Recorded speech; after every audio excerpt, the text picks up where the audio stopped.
kuliner Nusantara emang gak ada habisnya yo untuk kita eksplor. Nah, salah satu yang mempengaruhi kuliner di tiap daerah iki pasti nih ketersediaan bahan bakunya itu sendiri yo. Keberadaan singkong di Sumatera Utara emang melimpah ya lur, apalagi di Kabupaten Serdang Bedagai dan Tapanuli Tengah. Menjadi salah satu daerah penghasil singkong terbesar di Pulau Sumatera tuh dengan produksi di atas 100 ton per tahun. Wih, wakeh ya lur.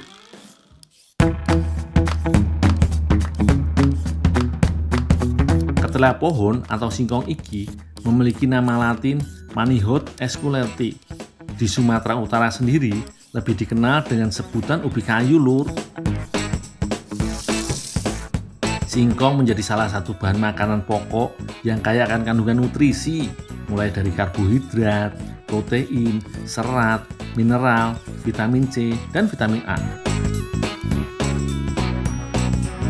Umbi-umbian yang satu iki emang paling sering dimanfaatkan, karena selain mudah dibudidayakan, singkong juga gampang diolah menjadi aneka makanan. Wih, mantap tenan ya lur.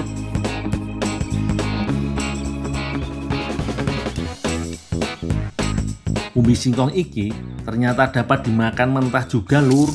Kandungan utama singkong yaitu pati dengan sedikit glukosa sehingga rasanya sedikit manis. Nah, kali ini aku berada di Medan, Sumatera Utara.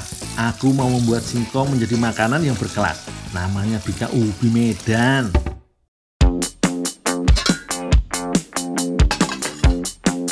Untuk membuat bika ubi Medan iki, singkong yang sudah dikupas langsung dimasukkan ke dalam ember yang berisi air ya lur. Tujuannya untuk menghilangkan getah yang melekat pada kulit singkong. Cuci singkongnya secara belulang yo, minimal 2 kali lah. Tujuannya memastikan tidak ada kotoran yang masih menempel, dan juga pencuci berulang ini mampu mengurangi kandungan asam sianida yang dapat menimbulkan rasa pahit pada singkong.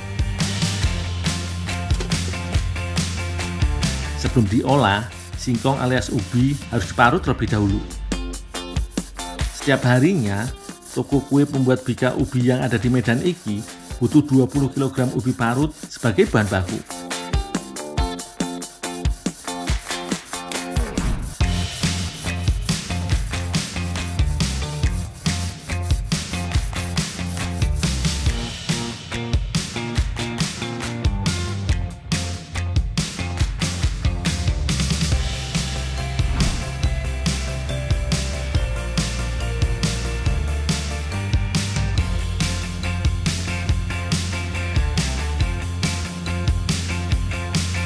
Setelah diparut, singkong dicampur dengan bahan lain seperti gula, garam, dan telur. Lur, pencampuran bahan-bahan iki dilakukan secara manual agar semua bahan benar-benar tercampur merata. Ojo lali, tambahkan juga esen pewarna makanan yo, supaya tampilan buka ubi semakin wapi.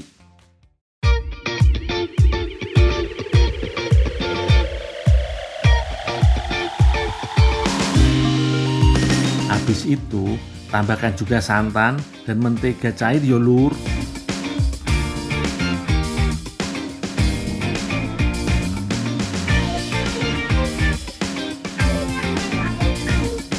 Aduk lagi hingga semua bahan tercampur merata. Nah, kalau adonan sudah jadi, tinggal dicetak deh. Tapi sebelum itu, agar ada variasi warna adonan dan lebih menarik tampilannya, kita buat juga adonan yang coklat yo. Gampang kok, tinggal campuran adonan dengan bubuk coklat aja tuh.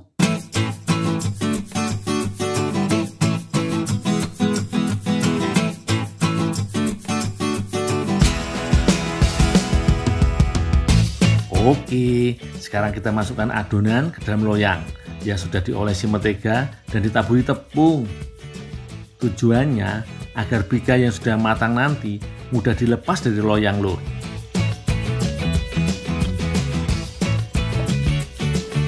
Lur, dalam satu loyang ada 2 variasi adonan tuh. Lapisan pertama adonan yang original, lalu lapisan berikutnya adonan coklat. Begitu seterusnya sampai seluruh adonan memenuhi si loyang.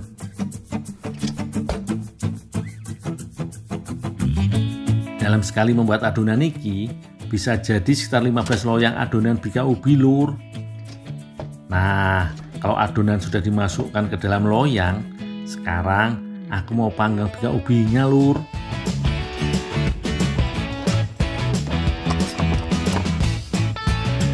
Bika ubi dipanggang di dalam oven cukup lama lur, kurang lebih selama 4 jam tuh, menggunakan suhu sekitar 180 derajat Celcius.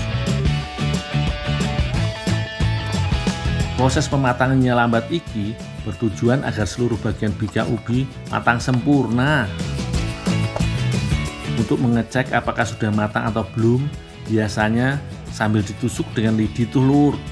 Kalau sudah tidak lengket, berarti bika ubi ini sudah mateng.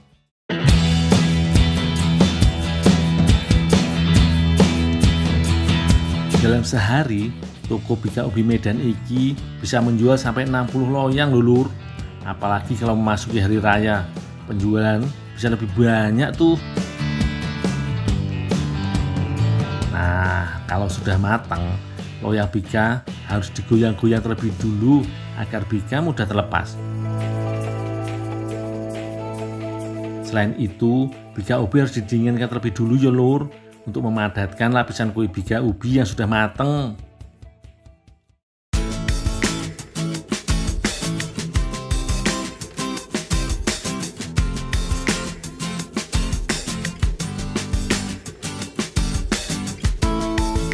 Di sini ada 2 jenis ukuran kue bika ubi lur, yang besar dan kecil.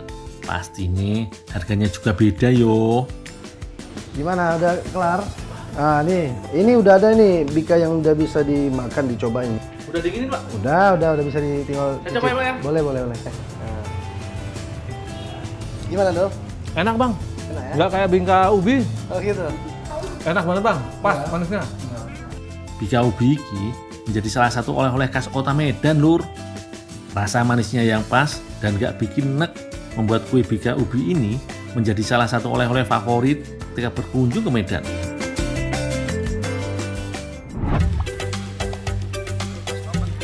Danau Toba merupakan danau terbesar di Indonesia. Danau yang terbentuk dari letusan supervolcano ini menjadi destinasi wisata bagi masyarakat Indonesia dan mancanegara. Tidak hanya jadi tujuan wisata, danau juga masih dimanfaatkan masyarakat di sekitar sebagai sumber daya air. Sebenarnya, hari ini aku akan menombak ikan bersama teman-teman. Sambil menunggu, tidak ada salahnya kalau aku menikmati indahnya danau yang terletak di Balige, Kabupaten Toba Samosir, Sumatera Utara.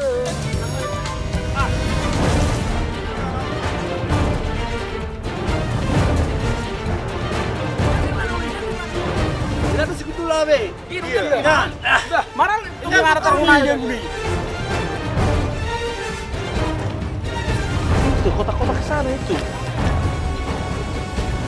Putih. Lesabda beho. Sikutul maran ledi. Ngalo jai malului. Mula. Ngalo jai mangalului. Apaan sih Bang? Marah-marah aja Bang. Aku udah tunggu dari sini. Abang baru datang sekarang. Yaudah Bang, kita berangkat yuk. Di daerah ini, masyarakat biasa menangkap ikan dengan ditombak atau ditembak. Bukan dengan peluru, tapi alat khusus yang terbuat dari besi. Modal penting dalam mencari ikan seperti ini adalah kemampuan menyelam dan menahan napas dalam air untuk waktu yang cukup lama.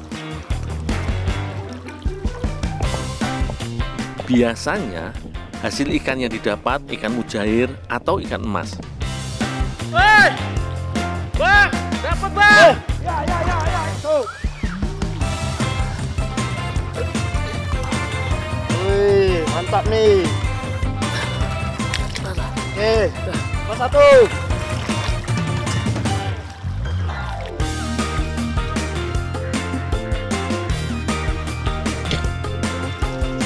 Hasil tangkapan kami hari ini kebanyakan ikan mujair atau lebih sering disebut jair oleh masyarakat lokal.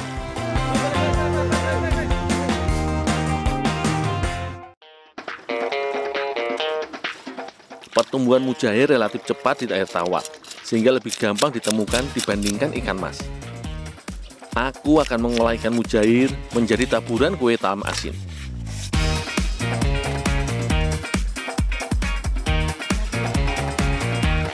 Kak, ini Kak ikannya udah dibersihin sekalian Kak. Ya Dul, langsung dikukus aja ya Dul. Oh ya Kak. Setelah bersih, ikan mujair dikukus hingga matang. Ikan mujair mengandung kalsium tinggi yang bagus untuk kesehatan gigi dan tulang pada anak-anak dan orang dewasa.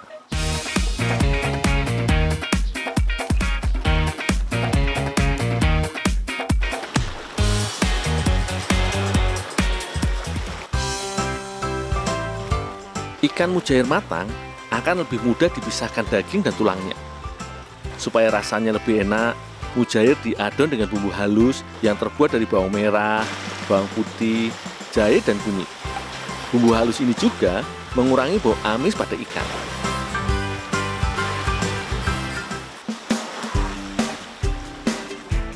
Kak Naomi bertugas membuat pewarna kue.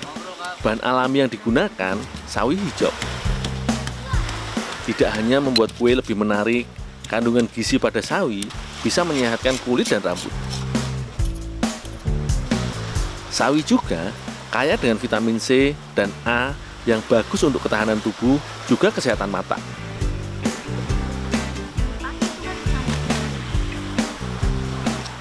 Selagi Kak Naomi membuat pewarna, Kak Tasya menyiapkan adonan kue talam. Bahannya cukup sederhana, yaitu tepung beras, tepung tapioka, gula, garam, dan santan cair.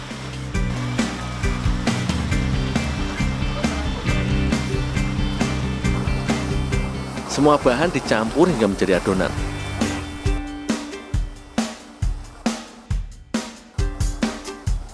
Selanjutnya, adonan diberi pewarna. Adonan sudah siap untuk dicetak. Tak lupa, Kak Tasya dan Kak Naomi mengoles cetakan dengan minyak. Fungsinya agar kue tidak lengket pada cetakan dan memudahkan untuk dikeluarkan setelah dikukus.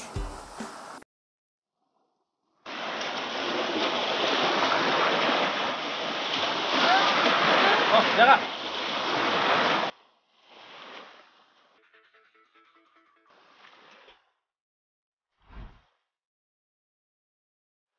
Untuk mengukus kue talam, dibutuhkan api yang kecil saja.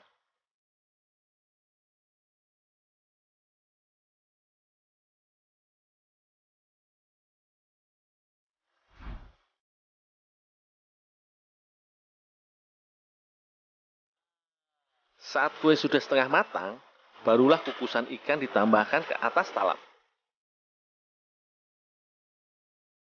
Selanjutnya, kue dikukus sekitar 20 hingga setengah jam.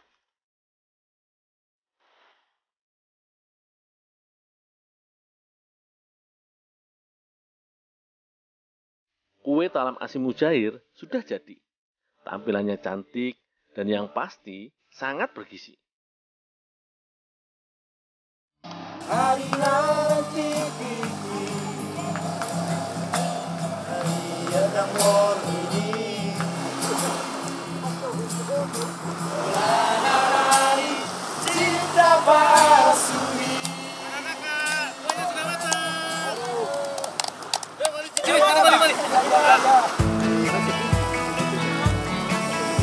Pas sekali menikmati kue talam mujair saat masih hangat.